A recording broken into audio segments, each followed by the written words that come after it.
Brands and businesses that would be good with Gorgias. Any D2C brand, if you're on Shopify, you should be using Gorgias, like full stop.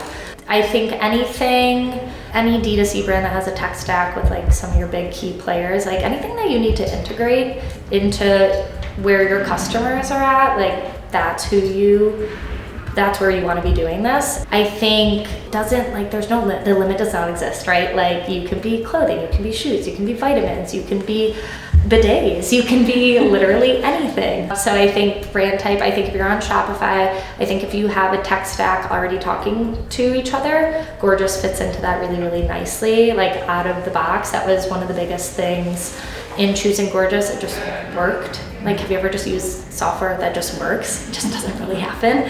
So to like turn it on, plug it in, and you just run away with it is huge. Yeah. I know you've worked with various teams, but how would you say Gorgias has impacted the teams? Best thing I ever did for my team. And this is so funny, and they'll laugh. Every new automation feature, new product that we've turned on with Gorgias, the first thing my team says to me is, why didn't we do this sooner? Are you joking me?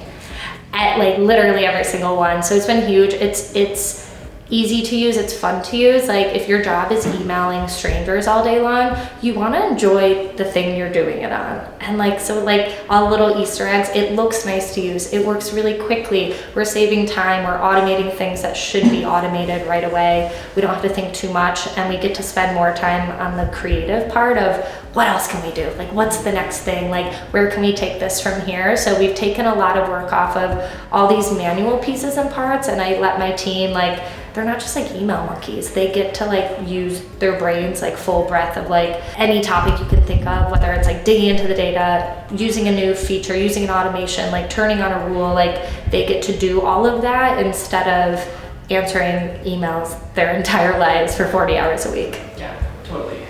Would you say that AI is making CX more or less human?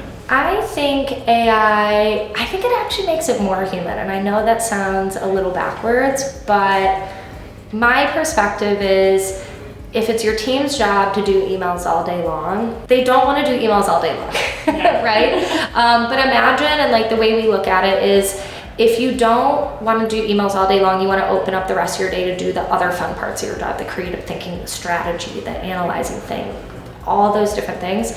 Let the robots do all the boring stuff of like asking someone's address 6 times because they keep giving it to you piecemeal. Like no person wants to do that. So I actually think it opens up a lot of space to let like the humans do the human work, and nothing feels better than having the robots do all the boring stuff, and you get to come in like superhero of the day, like, and by the way, we took care of it, you're good to go. And then like everyone's like, Amanda was amazing, that was amazing. Like that feels really good, and it allows you all the more like mental bandwidth and like resource and time bandwidth, like you're plenty to go and do the fun stuff and like let the robots do the robot stuff. So I think you actually open up a ton more room to be more human and spend time where you normally probably couldn't because you're overwhelmed doing 90 other like monotonous tasks, that you can like put more human back into it. I don't think we need to be that afraid. Let the robots do the robots work. Leave the fun stuff to us.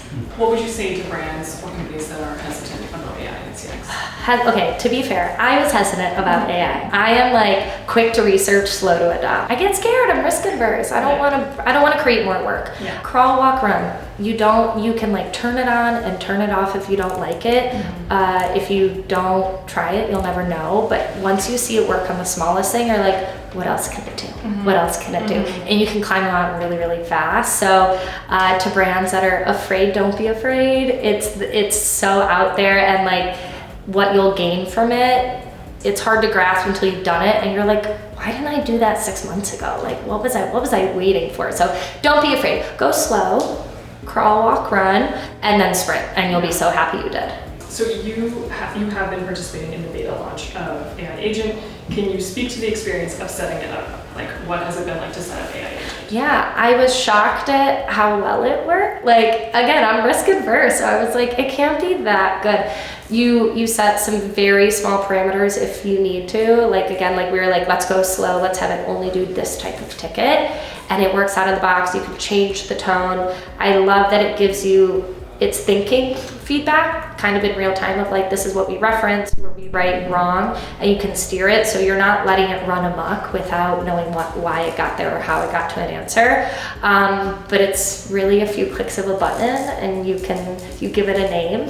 Yeah. And then you turn it on. Like, it's really that simple, which is so crazy to say. And again, it's a scary thing to do, but it's so easy to manage, and it's well thought out of the things of here's where you want to manage it, how you should manage it, kind of these stop gaps of like these milestones to get to and what you should consider, that it becomes thoughtless to do. You can just kind of run with it, and if you don't like it, turn it off and then play with it. I like also, it has a sandbox. I love to test. So that testing environment was huge to like really prove it out. Like, does it actually work? Spoiler, it does. But to have that space to say, okay, I actually feel really comfortable with it. You can play with it as long as you need, and then go from there. I would say probably my last one would be like, what was like a metric or a measure of success? And then if you don't have the exact metric, don't worry about it. But like, what was like a measure of success that made you confident in the impact of Gorgias? Like, either as a sort of general question or more like the Automate features. Oh, there are so many. I'll say with Automate in the first month, so Automate with Help Center, our one-touch tickets went from, I think, 1 or 2% to north of 20% right away. Automations, 30 to 40% right away. And our first response time, I think, was cut in half. It's like the stats that you can just keep going and going and going. But Automate was huge. So like, think of every stat you're ever worried about as like a CX operator, they'll all be better, all of them.